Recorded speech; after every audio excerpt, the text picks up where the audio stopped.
One of the problems we have with the regenerative agriculture discussion today is it's about agriculture, not about food systems. Because we cannot have regenerative agriculture unless our food systems are supporting that regeneration and are really acting in concert.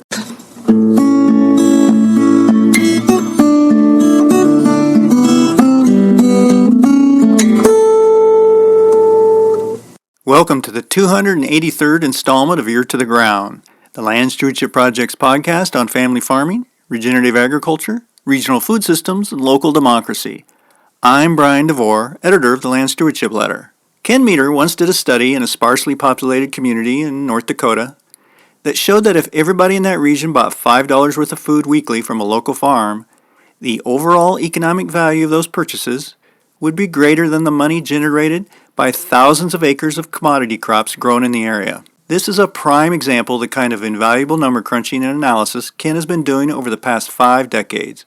Meter, who's president of the Crossroads Resource Center, is expert at diving into often arcane statistics and drawing out trends that other analysts miss. As a former journalist, he also knows how to conduct interviews with farmers, small business owners, and local government officials, and use their insights to put a human face on the data. His conclusions aren't always easy to swallow. Turns out the U.S. agricultural system is really good at churning out record harvests of commodities that are sent all over the world or turned into industrial products like fuel. But this extractive system doesn't benefit the farmers or the communities they live in and has produced human health care costs that all of society pays for. The good news is that an increasing number of communities that are struggling with how to develop food systems that don't just export commodities and wealth out of the region have been bringing Ken in to help them figure out how they can develop food webs that could support a more sustainable system. Over the years, he's worked with 144 community partners in 41 states, 2 provinces, and 4 tribal nations. Island Press recently did all of us a big favor when they published Building Community Food Webs, Ken's collection of highly readable case studies that describes how communities from Indiana and Montana to Colorado and even Hawaii are confronting the dysfunctional nature of an infrastructure that makes it easier to ship in tomatoes from hundreds or even thousands of miles away rather than purchase them from the local farmer.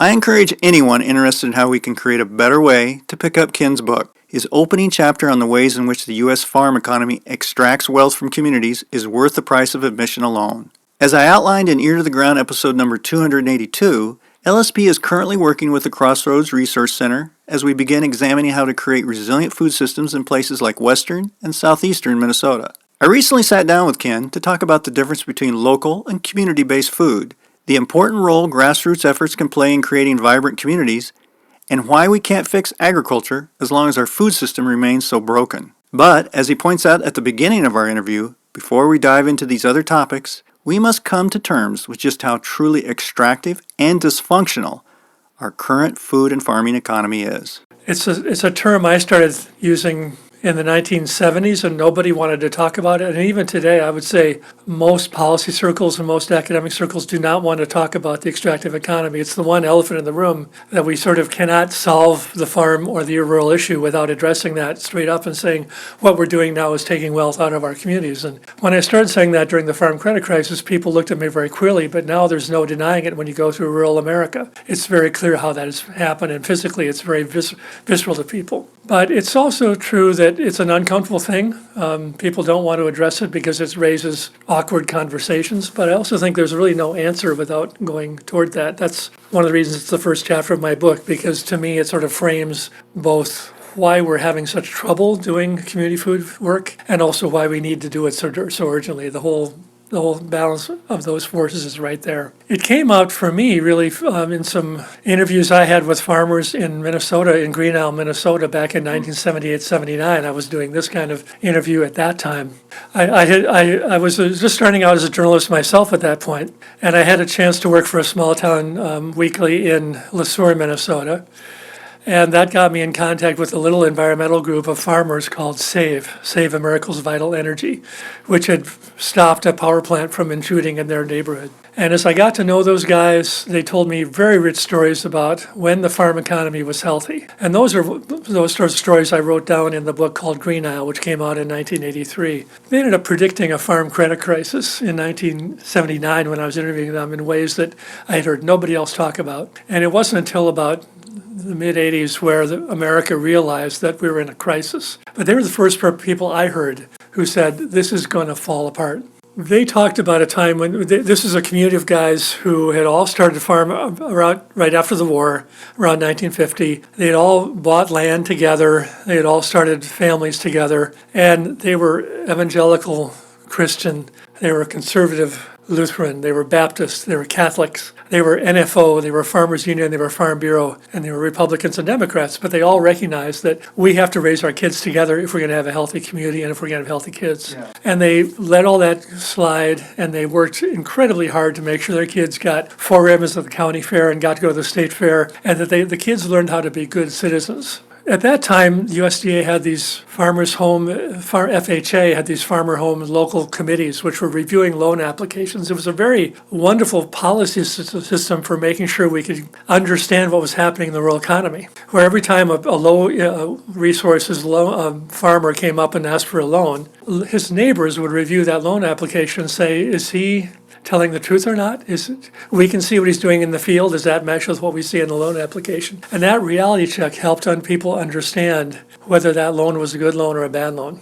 That got wiped out after the farm credit crisis was over by political forces who didn't want us to know that. What those farmers told me was you could start farming in 1950 and in 1 year make money enough to make a down payment on buying land. That's almost laughable today. One guy raised eggs for a year, and then he had money for make a down payment. He said, you'd only go to a bank as a last resort. You kind of take your hat in hand and say, I'm really sorry I have to ask for money, but I can't go next year without a loan. And the banker was put in a position of actually deciding who got to belong in the community and who didn't, because if they turned down your loan, you might have to look for work somewhere else. So it was a very interesting, very different time than what we have right now. But what those farmers told me was that, the community had its own sources of generating its own revenue and its own wealth from farming back in 1950, and we've gone through a time when that's almost totally impossible today, almost entirely by policy decisions that we've made very politically and consciously that were wrong. And they were done by both parties when both parties were in power.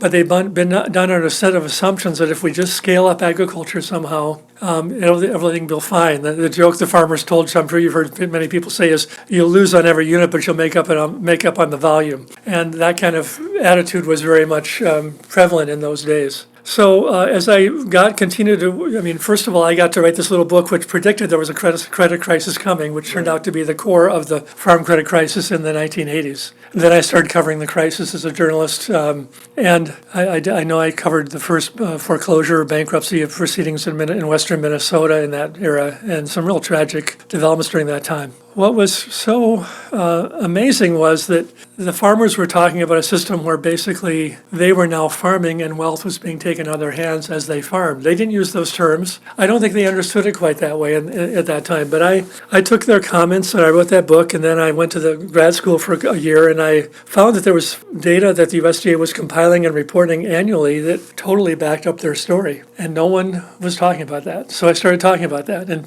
people basically thought I was crazy. But over time, that became a draft for a book I was going to write someday called The Extractive Economy, and that never got written, and also seemed like too negative way to talk about it. Then I talked about a book called Reversing the Extractive Economy, but nobody was willing to talk about the extractive economy yet, so that didn't make sense to people either. Over time, that's developed into my chance with my work to get to 41 states around the country and work in 144 regions, helping people develop some response to that reality. And just some real precious interviews and connections I've made in that work. Now we're able to talk publicly that there is an extractive economy, but it's taken us 40 years for that to become something we can even talk about. And I think the purpose of my first chapter is to really say, okay, we know it's extractive now, but why is it extractive? And I talk about really it's because of farm debt. Farmers have been willing to take on farm debts that they could not handle. They did it because they wanted to have a bigger tractor, they wanted to have prestige with their neighbors, they wanted to boast that they could produce more corn per acre, whatever. That process of taking on debt is one, what allows you to survive as a larger farmer, but also is what threatens your existence as a farmer, because if you cannot pay the loan back, you might lose your land. It also drives the fact that farmers are making about 5 times the income off farm now than they are from farming. Yet they continue to farm because they like the lifestyle and they like being on the land, and they feel very connected to their families and their roots in those communities. So I think the book is an effort to say, It's paying paying debt on loans, and I'm tracking $800 billion leaving more leaving the farm sector from interest payments than the federal government has ever put back into the farm sector over the last century. And over time, we've had richer data sets. I've been able to put better graphic displays together. Those are all charted out in the book. And it just kind of shows how the farm credit crisis wasn't just a credit crisis, but it was an excuse for the power structure to get farmers to buy into going to scale in a way that took more resources out of their communities. And very few people are willing to discuss it, even today. It reminds me of a special series of articles that came out from Bloomberg News a few years ago where they were looking at the farm economy in a particular part of Iowa and basing it on land prices were going through the roof. It was record prices, and we're still seeing that in some cases.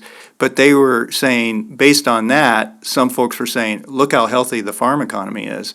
But they said that they really, I'll give them credit, they really dug into it, and they said, no, it shows that we have basically some landed gentry who have a lot of wealth tied up in land, but we have a lot of people, which is what it should be about, who are not making money off of farming and are kind of the serfs kind of situation. We're kind of going back to the day back in Europe where we had that kind of situation. And I thought that was a really insightful way, and that's kind of some of the things you're looking at is people, if they pay attention at all to farm news, they may see, commodity prices are at a record high or land prices are at a record high. That doesn't say anything about how that community, that local community is doing. I think the mechanics of what you're doing is really important, how you're able to download information, but the questions you approach those numbers is so different than maybe what a lot of people, the way a lot of people approach it. I've tried to ask questions that no one else asks because that's sort of my reason for being on the planet, but that also gets to be weird sometimes to be in that role. And I know the Rand Corporation did a very interesting study about wealth creation in America just before my book came out, in fact, too, which really showed the flow of money from into the metropolitan economy and into the wealthy class too. Mm-hmm. So I mean, we're now starting to get that conversation to be a little bit more earnest and honest. But it's just very hard for people to. I mean, we're kind of in denial about lots of things right now, and this is one of them. But I was just doing some interviews from another state this morning. A colleague of mine did with some farmers, and the farmers are saying, "This is not. None of us are making money. It's not working for any of us, but we got to go to scale." And that's the kind of crunch we're in because we're so imbued, or we have the habit of thinking that the only market for food is abroad, and the only way to get efficient and to make money is to go to scale, and that there's no answers possible when you think that's the only answer. Let's talk a little bit about some of the studies you've done, because you said that some of the information you've dug out is pretty dark, pretty negative, but a couple things that I took away from your book was, first of all, it's great that you're working with these communities, but first of all, it's great that these communities care enough about the future and have enough of a positive view that they're approaching you and saying, hey, could you take a look at this? What are some alternatives that we can look at? They haven't completely given up, I guess, and they're not saying, hey, could you come in and help us figure out how we could get $10 corn, or how we could add value to the same old commodities. I think that's a step in a it's, they say the first step is to acknowledge you got a problem. I think some of these communities are acknowledging there's a problem with the traditional farm economy, and then they're seeking you out. Your reference to the first step reminds me that one of the ways I talked about this in the early days, which again I abandoned because it wasn't really connecting with people, but I think you can say that because of the extraction of wealth, we have an economy that creates dependency. It's another dependency like chemical dependency. And it's the hardest one because we have such a myth of the economy being healthy in this country. But I would say also the community foods movements have been underway at least since 1970 in my experience. And of course there were earlier ones before, but there's this whole history of people knowing it's wrong, trying to do something about it, getting marginalized, doing what they can do. And out of that came the co-ops in the Twin Cities. Out of that came a lot of the people who raise kids, and their kids or their grandkids have become the leaders of new efforts right now. But I could never have done this alone, even though it's been a lonely path. I've really depended on that kind of support and interest from other folks all around the country. What's clear to me is the creative edge of this is at the community level, where people sit down honestly with each other and say, it's not working, what are we going to do together? And they start coming up with some response that's collective rather than I'm going to stay in my hole and not think about it, or I'm going to solve it by being the hero, or whatever else in between. And those are very difficult steps for Americans to take right now. But without that social movement, without that energy, without that vision at the grassroots, it'd be very hard for any of this to happen. And that allowed me to cover what they were doing. And it was because of that that word of mouth spread about what I was doing. And that helped me get out mostly through the Community Food Security Coalition, but also LSP was a main player in that, getting me around Minnesota when my first studies came out in Minnesota in 2001 and 2004 and so on. I find I get a lot of inspiration, energy, and just moral support from that movement. And yet, there's also an effort now to kind of say, business will take care of this, the academy will take care of this, the nonprofit structure will take care of this. We have funders that think that the answer is to have larger nonprofits that are more successful, not to have healthy, thriving communities. Now we have amazing money coming into the question of community development, community food, and all that stuff, which is in many ways being spent in very conventional ways without shaking up our assumptions. And I'm actually feeling frustrated right now because I think a lot of the activity that came out of our insistence that we have to address this problem is now going to make the problem even worse. Now the federal government is giving money to nonprofits to train communities how to do the work rather than how to listen to what they've been doing all along, or to go out and find the leaders and help embrace their work and embrace what's emergent rather than saying that somehow the technical experts have the vision and the answers. But it's much safer to say we have a organization addressing that problem than it is to actually solve the problem in the community, because that involves a lot of complexity, a lot of difficult conversations, and a lot of time that we don't want to believe we're going to need to take. And that's one of the things I've been most proud of in my work is trying to develop an analysis of where we're working in a food system that's changing every day.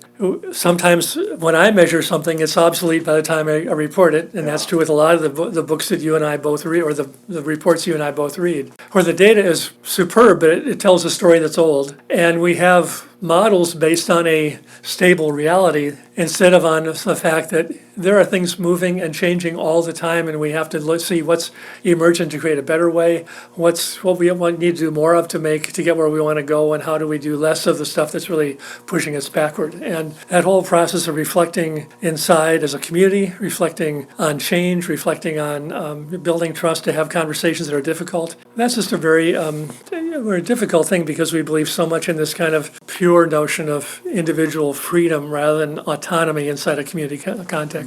One of the things that really struck me, for example, when I was reading I call them case studies, but they're just descriptions of kind of what some of the work you've been doing with these communities. For example, the one in Montana, how many moving parts there were, and how important teamwork was. Montana was a wonderful place for people to sitting down and being honest with each other about what to do. And they describe very honestly in the chapter about the fights they had and how they have very principled disagreements where they say, okay, this is what I think, here's what you think. How do we come up with some resolution or some way of working together without agreeing?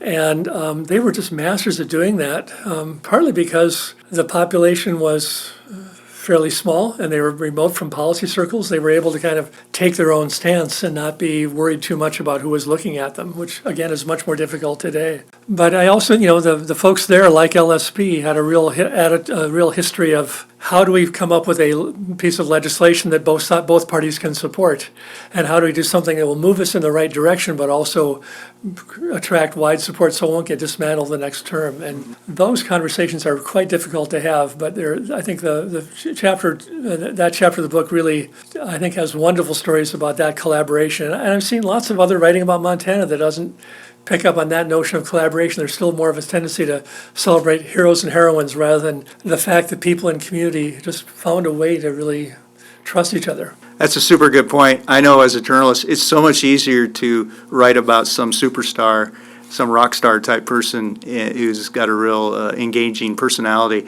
than to kind of dig into this collaborative type effort. And I think you do a really good job of that in the book of showing everybody's involved. Even some people you'd be surprised at who's involved with something like this, who might care about food or farming, that kind of thing. I tried to write in my journalism background about bigger issues and about people collaborating, but they're not popular articles, and I think it's difficult to get attention for the book because it's a story about people collaborating, not a story about trauma.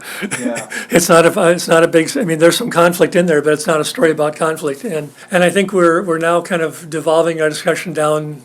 Gets back to our previous discussion. It gets down to personalities, and do we support a famous personality or the person who has the most social network hits, or the person who has the prettiest face, or is it really about the substance of building vibrant communities, which is a process that takes long-term investment, very patient thought, very careful analysis. And you see countries in Austria, Norway, Holland doing that very reliably over decades. And then, of course, now we have that screen. We can't learn from Europe. We can't learn from anyone else. Right.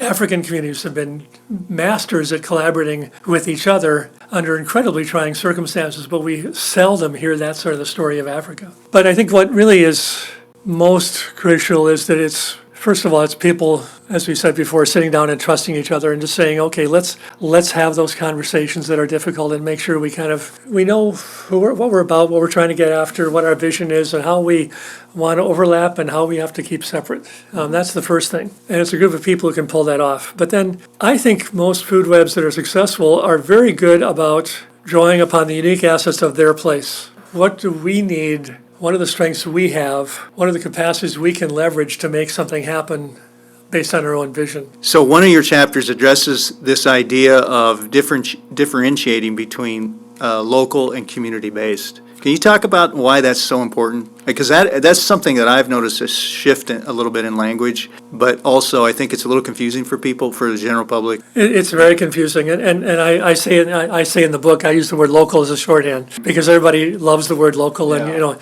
it's very easy to sell the concept of locality, but also the reality of locality is often not very strong. In fact, I did some work in farm to school here in Minnesota and found out that one of the schools I studied had declared bananas one of their top 5 local food items on their school food budget. And you know something's wrong when you see results like that. The word local is very good because it suggests we hunker down and settle in the community and work with our neighbors and all those good things. However, it's so very easy to greenwash that term or local wash that term and say, well, what we're doing is local. And one of the classic examples is the farmer who told me about the major corporation that considered local food to be anything they could ship within 24 hours, which meant that Mexican produce was local to Southwest Indiana. And it meant that the whole concept of locality just was meaningless. It was just basically, do we have a truck going somewhere and can we fill it? That's really all it meant. Well, and the folks in Montana, I think they had the most eloquent answer for that. They said, okay, we're working with communities that are on the border of Manitoba, border of Saskatchewan. Well, is local food buying food from Manitoba, or is it buying something from somewhere in Montana?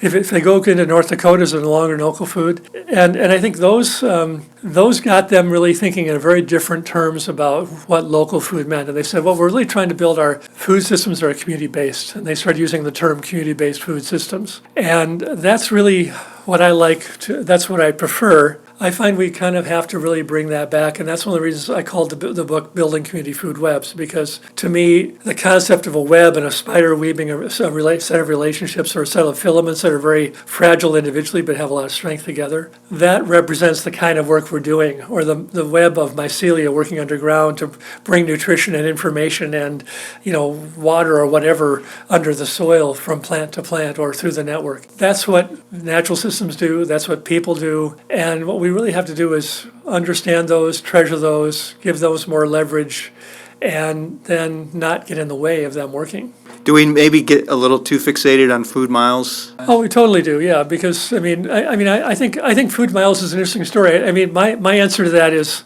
rather than saying a food item is local, put the name of the farm on it. I learned this from my colleague Megan Goldenberg. Put the name of the farm on it. If you want to put the miles of that farm, you can, but then have information on that farm about organic practices. Are they doing good animal practices? You really can have information about the farm available to the consumer, and now you can get that with a QR code on your cell phone at some stores and at some farms. But the point would being, if I know who the farmer is, and if I have access to making that decision, I can decide if that's local enough for me. There are chickens I buy from Minnesota that are less local than ones I don't want to buy because I don't like the way they're farmed. It's 90 miles away rather than 100, 200 miles away, but I'd rather buy from a farm whose practices I trust and whose information is open to me. So I think, to me, it's more important to know the name on the farm and to be informed as a consumer. Carlo Petrini from Slow Food has this wonderful term called a co-producer, where basically we're called on not simply to eat good meals, but to really understand and maybe get on the farm and know what the farmer goes through. And that element of being a co-producer and kind of learning the aspects of production, I think, is really pretty critical. And knowing that is better than shopping for something that's branded as local that you buy because of that word. And I think the other thing too is like that's also key to the whole thing working over time, because if I just buy the word local, if that's a brand I buy, then tomorrow I can buy some other brand. It can be whatever I come up the red label, maybe it look attractive, or I'd say so and so's name is on that. But if I really understand who the farmer is and have some trust of them as a farm, it's that knowledge and that trust and that kind of understanding of each other that allows this to last over time, which allows markets to last over time. And that's the one thing economic developers have the most trouble embracing right now, is the notion that their economic development work really is fundamentally built on community fabrics and community trust, and not on how money flows or not on who invests in their community. I want to back up a little bit on, I think some of the stuff I get the most excited about is when I see you come out with frankly, some really nice talking point statistics and I know that's not what you're about. You're into the in-depth research and all that, but when we want to make change and affect policy and all that, and get the word out to journalists and the general public, these are such key pieces, and these are pieces that you'll be able to pull out of some of these mountains of numbers for a community, showing, for example, it's not like you have to convert everything to a community-based food system. If you could just take a certain percentage of the land that you now are putting into corn and beans or whatever, and put it into somehow a more community-based food system where more of that wealth is being circulated in the local community and not being shipped out by rail or by truck, this is then, you can extrapolate that. This is the economic impact you're going to see in that community. I think that when I've seen people exposed to that information, their eyes really light up. It really clicks in them. They're like, oh, okay.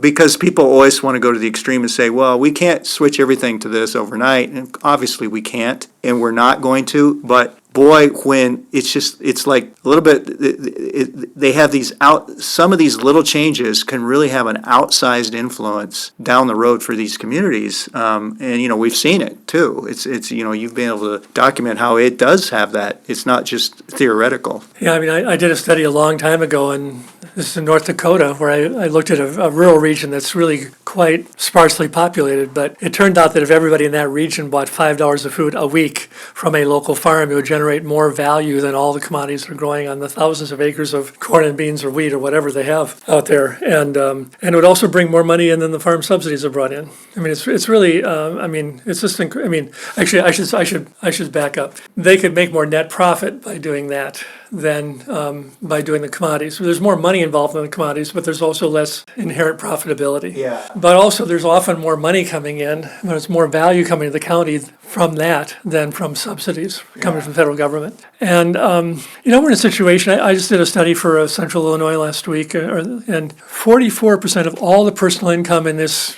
11 county region is coming from public sources. And by far the largest source of income is transfer payments from federal programs. So you have these very strong farm production counties where we're almost entirely dependent on decisions in Washington, D.C. about who gets supported and why and when. And yet you have the residents of those counties complaining about the government all the time and saying, get that federal money out of my life. And I think that that's really a very scary thing, because we don't have the manufacturing base. We don't have the wealth generating from farming anymore. We don't have people with real tangible skills of knowing how to make the things work that they want to make work. That reality is upon the entire United States right now, but especially in rural communities. Very hard to sustain that. Another little soundbite I work with, and I appreciate your paying attention to my complexity, but also the soundbites do have a role of motivating people to learn more and also just coming to the table to talk a bit. And the amount we're spending on medical care for diabetes in this country is $379 billion,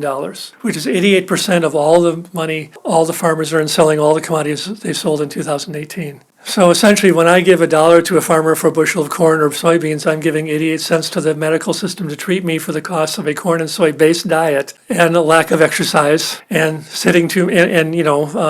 a lack of knowledge about food, and all those things are kind of wrapped up into that cost. But it's an incredible amount of money that we spend for healthcare on something that could be solved by eating better food. Well, and I think, you look at the whole focus we have on kind of rediscovering indigenous lifestyles and what people knew when they had the freedom to live where they lived and to do that in a very respectful way of nature and also to live it in a very patient way with each other. And, people grew up knowing which foods were healthy for them that were grown right there, or they could harvest from the trees or from underground or whatever. And people knew how to cook food together, and they used those times to celebrate life and to celebrate being together rather than buying something to store and take it home and eating by themselves. Yeah. And I think we're going to have to get back to some kind of indigeneity where we have that sort of sense of respect for nature and relationship to nature and trust of nature and trust of each other. And those skills were sort of automatically generated from that way of life. And if we don't discover those, we're going to all fail. But also, that's kind of the answer for a lot of the other issues we're facing around injustice, racial inequity, and just the kind of cluelessness of American politics right now. Reading that first chapter, I'd say, well, this guy's got a pretty dark view of the ag economy.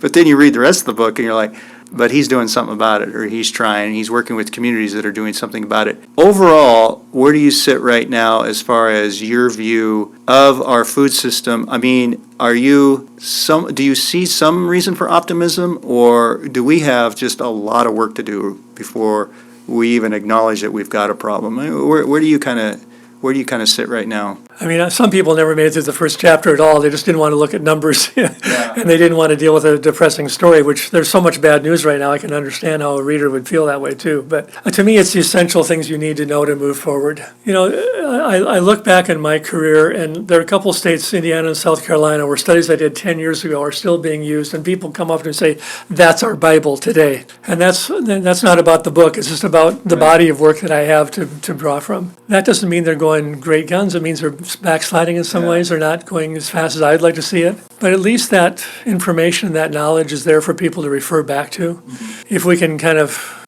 muster the will to keep going at it. We need the commodities farmers raise. However, raising commodities for someone else is itself a fallacy. We need better public support, so the supports are not taking wealth out of our communities, but they're actually helping. Federal money should be an investment in a community. It should not be a cash flow.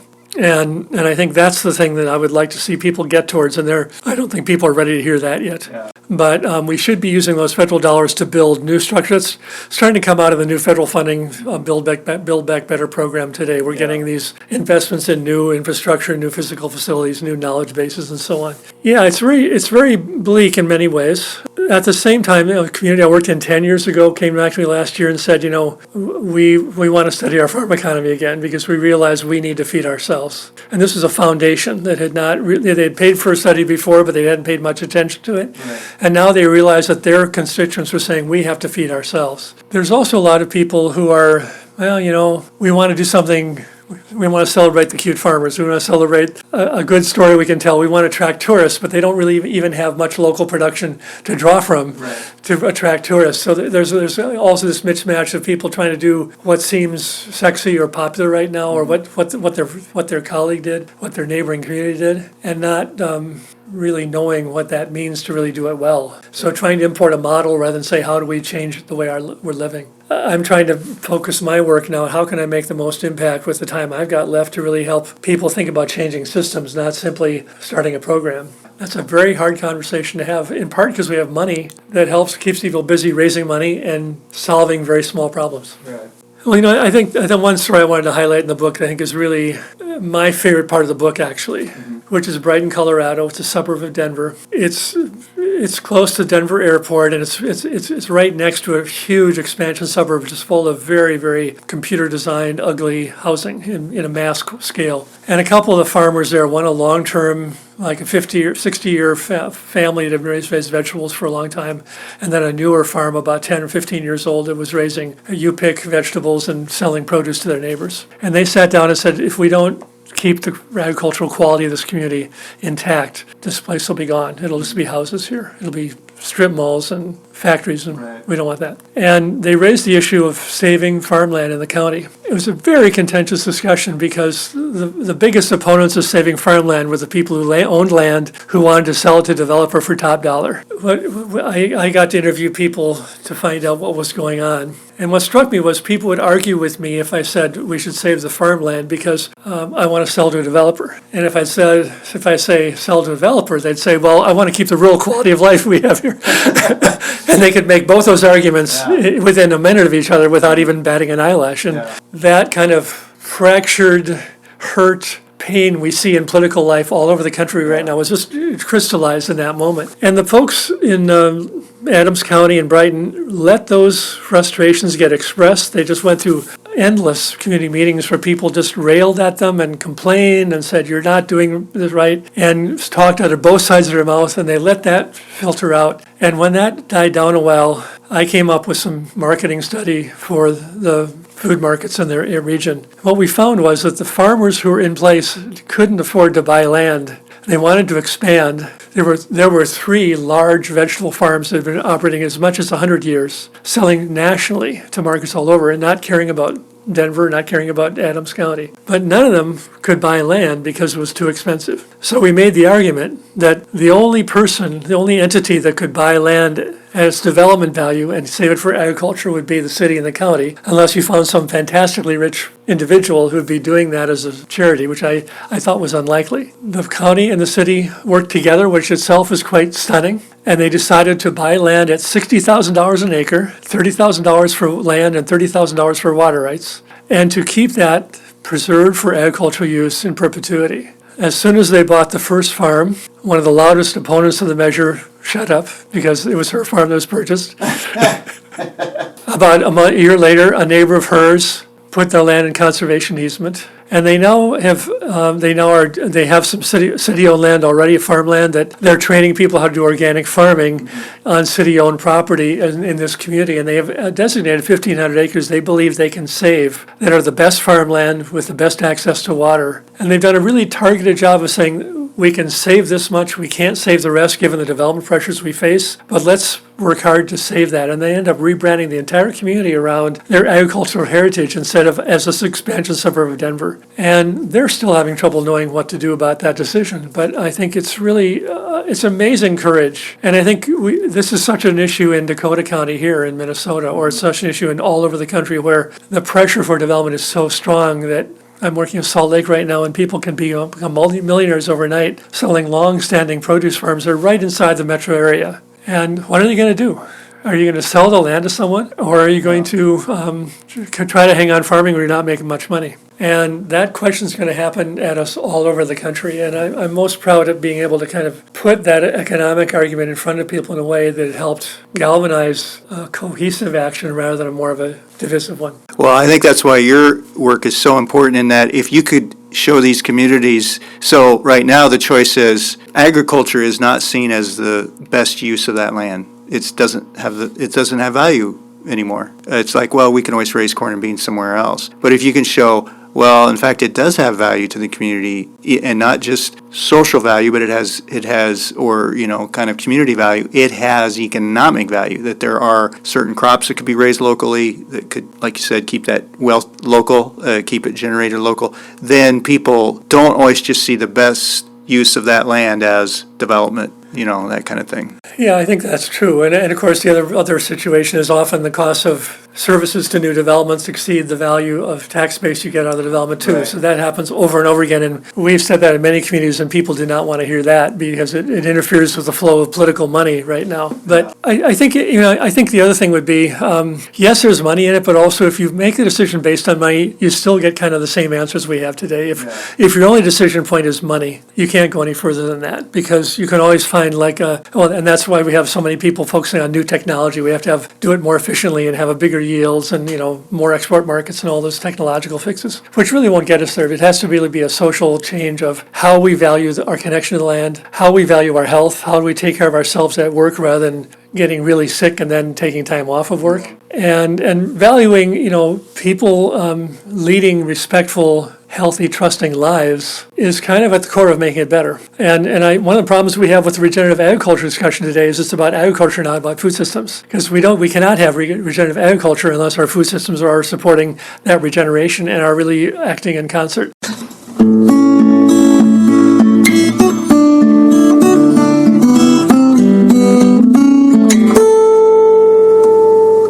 For more on Ken Meter's work and LSP's Community-Based Food Systems Initiative, see the podcast page for Ear to the Ground episode number 283 at landstewardshipproject.org. There, you'll find a link to episode number 282, which features a conversation with Amy Bacigalupo, who's leading LSP's work in this area. If you have comments or suggestions about this podcast, contact Brian DeVore at bdevore at landstewardshipproject.org, or you can call 612-816-9342. By the way, it helps us greatly if you can give Ear to the Ground a rating on iTunes, Stitcher, Spotify, or whatever podcast platform you utilize. Thanks to Laura Borgendale, a Western Minnesota musician, for Ear to the Ground's theme music. And a special thank you to all of Land Stewardship Project's members who make initiatives such as this podcast possible. If you're not a member, visit landstewardshipproject.org to learn how you can support LSP. Thanks for listening.